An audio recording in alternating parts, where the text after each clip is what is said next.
Job करने वाले आपके लिए एक बार इस चीज़ को समझना बहुत ज़रूरी है, ESBI कॉन्सेप्ट को एक बार इसे बड़े अच्छे से समझो।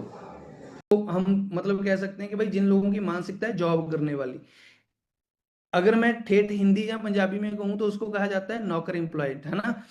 जो इंसान नौकरी करता है मतलब किसी और के लिए काम करता है, वो एम्प्लॉय कैटेगरी के अंदर आता है। उसके बाद सेकंड कैटेगरी आ जाती है सेल्फ एम्प्लॉय की। सेल्फ एम्प्लॉय कैटेगरी के अंदर कौन लोग आते हैं, जो मान के जो लोग कोई खुद का कोई छोटा मोटा धंधा शुरू कर लेते हैं, ठीक है। कोई मान लो किसी ने दुकान खोल ली, ठीक है, मतलब जिस इंसान ने खुद को ही काम पे रख लिया, ठीक है, मतलब किसी बॉस के पास जाके उसको रिक्वेस्ट या किसी चीज की जरूरत नहीं है, उसने खुद कोई काम शुरू कर लिया, उसमें वो काम कर रहा है सुबह 9 से 5 तक, ठीक है, शाम के 8 बजे तक कोई दुकान ओपन कर ली, वहां पे वो बैठ रहा है सुबह से शाम तक, तो वो पैसा अर्न कर रहा है, ठीक है। ये लोग आ जाते हैं सेल्फ एम्प्लॉयड कैटेगरी में। थर्ड कैटेगरी आ जाती है बिजनेस ओनर की। बिजनेस ओनर का मतलब होता है कि जो लोग बड़े एम्पायर बिल्ड करते हैं, लाइक जैसे KFC का बिजनेस हो गया, लाइक जैसे मैकडोनल्ड का बिजनेस हो गया, लाइक जैसे अपना रतन टाटा जी का बिजनेस हो गया, ठीक है, अंबानी जी का बिजनेस हो गया। ये लोग जो बड़े एम्पायर बिल्ड करते हैं, ठीक है, इनको बिजनेस ओनर बोला जाता है। फोर्थ कैटेगरी जो आ जाती है, फोर्थ कैटेगरी आ जाती है इन्वेस्टर की। जो लोग पैसा इन्वेस्ट करते हैं, चाहे वो प्रॉपर्टी में कर रहे हैं, चाहे वो लैंड में कर रहे हैं, ठीक है, चाहे वो गोल्ड में कर रहे हैं, किसी भी चीज में जो लोग पैसा इन्वेस्ट करते हैं और फिर उससे वो पैसिव इनकम लेते हैं, खुद काम नहीं भी करेंगे तो भी पैसा कमाएंगे। अब ये चार कैटेगरीज हैं, ठीक है, चार कैटेगरीज हैं आपके पास, employ, self employ, business owner and investor.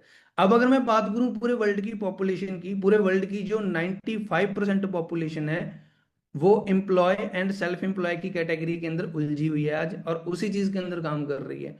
और पूरे वर्ल्ड की सिर्फ 5% पॉपुलेशन ऐसी है जो बिजनेस ओनर बनते हैं, जहाँ जो लोग इन्वेस्टर बनते हैं, ठीक है।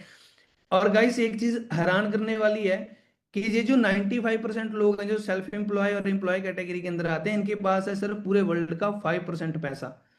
पूरे वर्ल्ड के अंदर जितना पैसा है ना, उसका 5% पैसा इन लोगों के पास है, 95% पॉपुलेशन के पास। और जो 5% लोग बड़े बिजनेस कर रहे हैं, पैसा इन्वेस्ट करके पैसा, है ना, अर्न कर रहे हैं, उनके पास है 95% वेल्थ, मतलब पूरे वर्ल्ड का 95% पैसा उन लोगों के पास है। ध्यान से समझो, मान लो 100 रुपए का एक नोट है, ठीक है, 95% लोगों के पास उसमें से सिर्फ 5 रुपए हैं, और 5% लोगों के पास उसमें से 95 रुपीज है। समझ आ गया? ठीक है, तो इनमें से आपको भी एक कैटेगरी के अंदर काम करना होगा अगर आपने पैसा कमाना है, ठीक है। ऑलमोस्ट इंडिया के स्कूलों के अंदर, इंडिया के घरों के अंदर हमें एम्प्लॉय एंड सेल्फ एम्प्लॉय के बारे में ही सिखाया जाता है कि बेटे पढ़ो लिखो नौकरी करो। किसी ने हमें ये नहीं सिखाया कि बेटे पढ़ लिख के बिजनेस भी होते हैं, पढ़ लिख के आप खुद का कोई एम्पायर भी बिल्ड कर सकते हो, पढ़ लिख के आप बड़ी कंपनीज भी बना सकते हो, ऐसा किसी ने नहीं सिखाया, ठीक है।